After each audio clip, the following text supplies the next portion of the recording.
Swastiastu. Halo teman-teman, bagaimana kabar kalian? Sehat kan?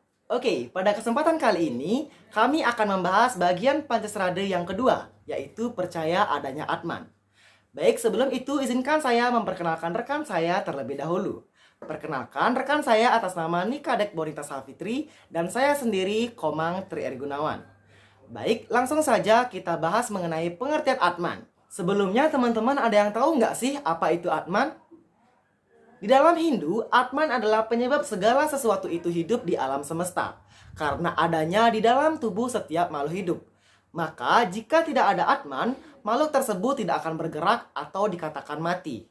Kata Atman menurut S. Radhakrishnan dalam buku yang berjudul Pancadhatu, Atom, Atman, dan Animisme karangan I. Ketut Donder berasal dari kata bahasa Sanskerta yaitu An, yang berarti bernafas. Dia adalah nafas yang hidup, jiwa dari oknum dari perseorangan. Sehingga jelas bahwa Atman sebagai bagian yang berada dalam diri manusia yang memberikan kehidupan pada semua makhluk pada alam semesta ini. Jadi, Atman adalah sumber kehidupan dari semua makhluk atau Atman juga yang menyebabkan munculnya kehidupan. Ditinjau dari pengertian Atman, maka pada prinsipnya arti kata Atman adalah bernafas. Dengan bernafasnya semua makhluk hidup di bumi, maka makhluk itu dikatakan hidup. Sehingga nafas itu adalah kehidupan. Manusia hidup memerlukan pernafasan. Tumbuh-tumbuhan pun hidup memerlukan pernafasan. Demikian pula dengan ikan di dalam air pun memerlukan pernafasan. Dalam kitab Upanishad disebutkan bahwa pada hakikatnya Atman itu adalah Brahman.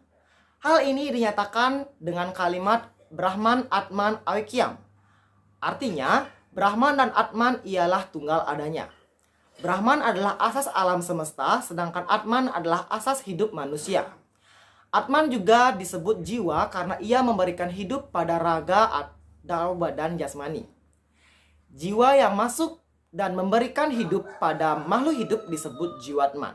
Baik, sekian pengertian mengenai Atman. Selanjutnya akan membahas mengenai sifat-sifat Atman yang akan dijelaskan oleh rekan saya. Untuk waktu saya persilakan. Baik, di sini saya akan menjelaskan sifat-sifat Atman, yaitu sebagai berikut. Yang pertama, Achorya, yaitu tak terlukai oleh senjata. Dalam hal ini, Atman memiliki kelebihan, tidak terlukai dan tidak terbunuh oleh senjata. Seperti bayangan manusia di siang hari, bayangan itu tidak dilukai oleh senjata. Yang kedua yaitu Adahya, yaitu tak terbakar oleh api. Dalam hal ini, Atman terbebas dari panasnya api seperti air tidak terbakar oleh api. Yang ketiga yaitu Akledya, tak terkeringkan oleh angin. Dalam hal ini, Atman tidak terpengaruh dengan angin, seperti air dalam kolam tak pernah terkeringkan oleh angin. Selanjutnya yang keempat yaitu Achesya, yaitu tak terbasahkan oleh air. Dalam hal ini, Atman mengatasi sifat air. Contoh, daun talas tak pernah terbasahkan oleh air, walaupun air menggenang di daun talas itu. Kemudian yang kelima yaitu Nitya, yang berarti abadi.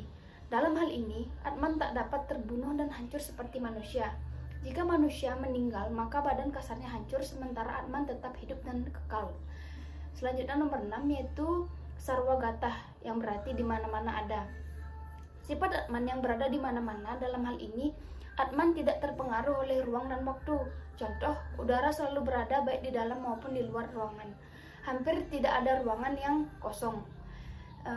Selanjutnya itu nomor 7, Stanu, yang berarti tak berpindah-pindah. Dalam hal ini, Atman tidak terpengaruh oleh tempat, seperti gunung sekali tegak di suatu tempat itu sampai dunia kiamat. Yang kedelapan yaitu Acala, tak bergerak, adalah sifat Atman yang tak bergerak. Dalam hal ini, Atman tidak terpengaruh oleh keadaan, kokoh dan kuat. Contoh seperti gunung Mahameru tidak pernah bergerak, kokoh dan kuat walaupun gempa mengguncangnya. Selanjutnya nomor 9 yaitu Santana, selalu sama. Dalam hal ini, Atman tidak terpengaruh oleh perbedaan apakah rupa, bentuk maupun nama, seperti air selalu sama walaupun ada dalam gelas, sungai maupun lautan. Yang ke-10 yaitu Avyakta, tidak dilahirkan. Dalam hal ini, Atman tidak ada yang melahirkan.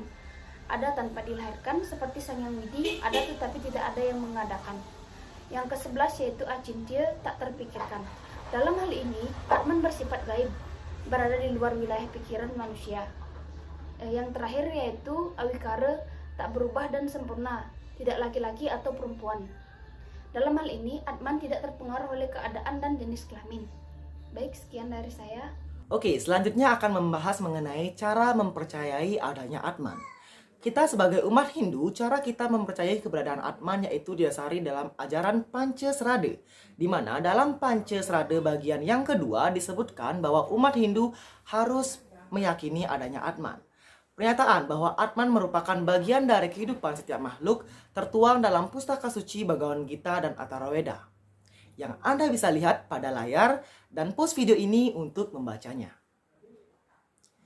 Dari kutipan sloka di atas menjelaskan tentang keberadaan dari Atman yang merupakan bagian dari Brahman. Pada dasarnya kita tidak bisa melihat wujud Atman, akan tetapi kita dapat merasakan dan meyakini keberadaannya. Baik, sekian pemaparan materi mengenai percaya adanya Atman dari kelompok kami. Mohon maaf bila dalam video ini terdapat sebuah kesalahan kata maupun perbuatan yang menyinggung perasaan kalian. Untuk itu saya tutup untuk para mesanti. Om Santi Santi Santi Om Sukses.